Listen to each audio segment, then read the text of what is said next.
Ya pemirsa, Anda masih menyaksikan Apa Kabar Indonesia Malam. Tentu kami masih akan ajak Anda untuk melihat bagaimana penanganan kasus pembunuhan Vina dan juga Eki yang semakin menuai sorotan usai dilakukan pemeriksaan terhadap beberapa orang saksi dan tentunya memberikan keterangan.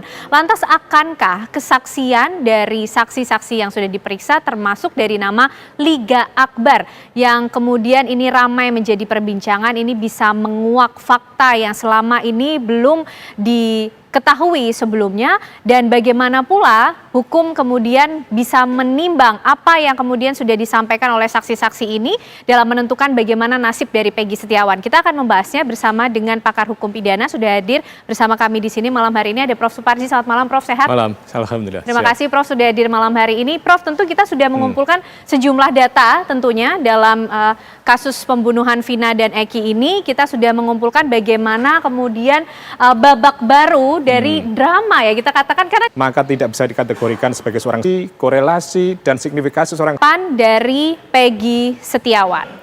Nah, ini juga kemudian menjadi pertanyaan, tentu tadi seperti yang disampaikan juga Prof. Suparji, bahwa ini harus ada disinkronkan begitu ya Prof ya, kesaksian dari satu nama dan nama lain. Ada juga Prof kemudian nama lainnya Robi Setiawan yang merupakan adik dari Peggy Setiawan, Prof. Ini meyakini memberikan keterangan bahwa kakaknya tidak terlibat dalam kasus. Ya Prof, ini tadi pernyataan keterangan dari Saka Tatal yang menyatakan bahwa Peggy yang ditangkap sekarang ini tidak seperti yang digambarkan oleh Saka Tatal. Ini gimana? Tentu kita ingin mencari tahu jawaban dan pertanyaan tadi juga yang sempat tersampaikan oleh Prof.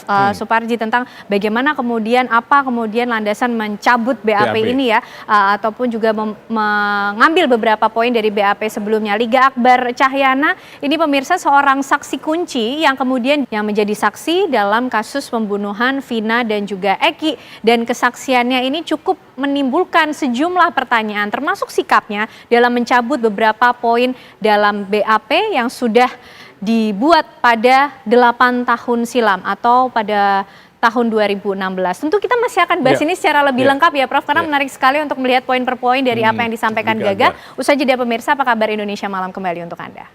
Ya, masih bersama kami di Apa Kabar Indonesia Malam. Pemirsa, tentu masih bersama juga dengan pakar hukum pidana kita begitu ya Prof ya. Nah, kalau kita lihat poin-poin yang disampaikan oleh Liga Akbar, Prof, lagi-lagi termasuk juga yang menimbulkan polemik, dia mencabut beberapa poin dalam BAP-nya. Ini di persidangan seperti apa Prof? Karena tadi juga sempat ada perbincangan. Kalau Prof, bagaimana pernyataan yang kemudian diungkapkan oleh kuasa hukum dari Liga Akbar ini? Ya, itu tadi pemirsa pernyataan yang disampaikan oleh kuasa hukum dari Liga Akbar. Prof, ini kan saksinya kemudian menjadi semakin banyak. Kesaksiannya pun bermacam-macam. Ada yang bekerja untuk bisa memilah dan memilih saksi-saksi yang betul-betul berkualitas dalam konteks alat bukti. Dengan kasus ini, terima kasih Prof. Suparji malam hari ini sudah bergabung bersama kami dan memberikan penjelasan tentunya untuk pemirsa juga di rumah. Dan pemirsa, kami tentu masih memiliki informasi untuk Anda. Informasi lainnya ini berkaitan dengan Presiden Joko Widodo yang meresmikan groundbreaking proyek Nusantara Sustainability Hub di IKN Nusantara pada pagi tadi. Proyek ini pemirsa merupakan bentuk konkret kerjasama kelompok usaha Bakri, kemudian dengan Pertamina melalui anak usahanya PT Patra Jasa membangun proyek pusat inovasi dan riset energi berkelanjutan berstandar internasional. Informasi tersebut pemirsa mengakhiri kebersamaan kita di Apa Kabar Indonesia Malam hari ini. Ya, tapi Ken, kita juga harus mengingatkan pemirsa bahwa ada Indonesia Business Forum bersama Putri Windasari mengenai iuran tapera naik, untung atau buntung sesaat lagi. Saya Caca Anissa. Saya Ken Ana dan teman-teman yang bertugas pamit. Terima kasih, selamat malam, sampai jumpa.